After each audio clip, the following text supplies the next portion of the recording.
Hi, welcome. It's me again, Jonathan from FSFerryPilot, and I'm here to give you another update on the progress we've made so far. Today's May 18th of 2024, and let's get into it. We are currently at the point where we want to release version 0.9.3.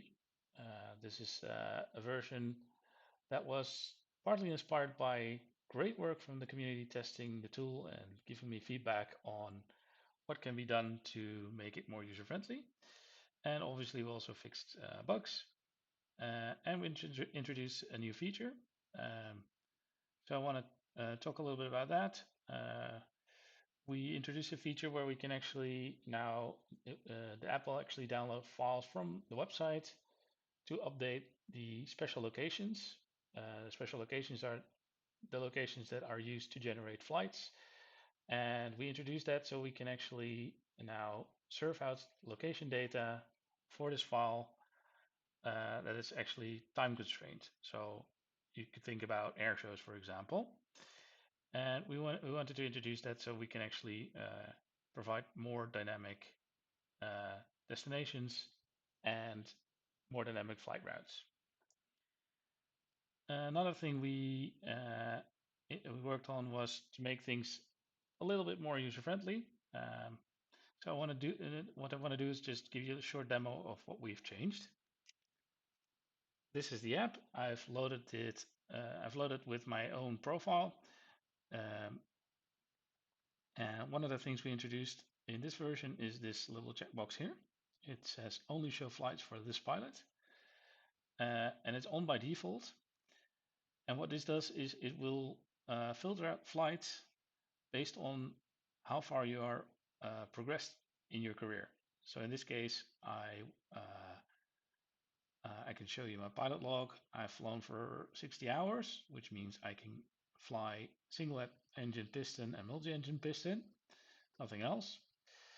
And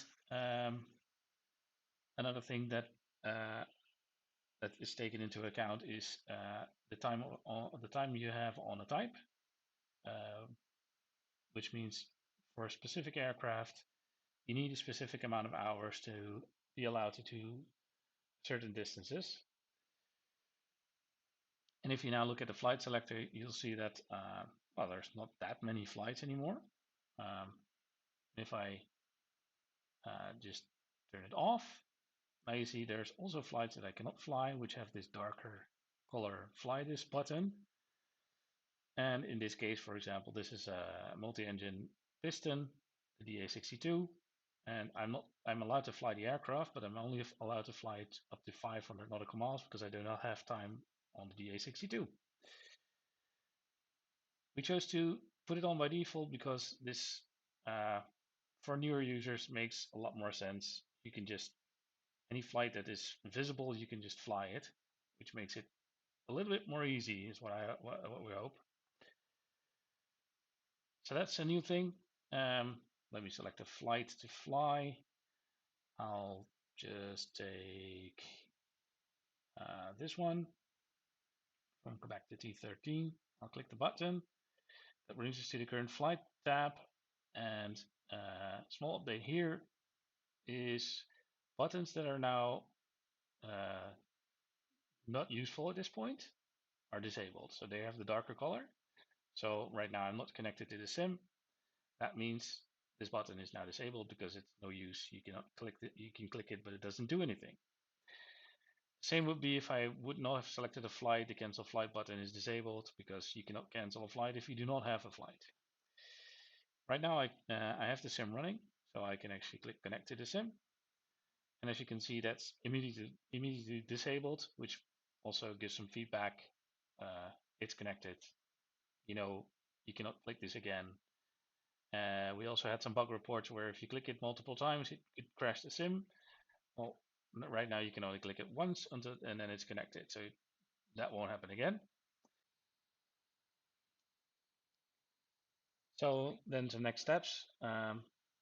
After this release, we'll also obviously work on some bug fixes for issues we find and the issues we know we have right now. But we'll also start working on the options release. As I discussed in earlier videos, we want to give you some more options to control the FSFerryPilot experience. After that is completed and we've done some testing, I expect to release a public beta. So I hope you stick around. If you enjoyed the video or if you want to be updated on FSFerryPilot progress, please subscribe. It really also helps the channel, helps get out spread the word. So please do that. And if you like the video, please click like. Thank you, and I hope you have fun. Bye bye.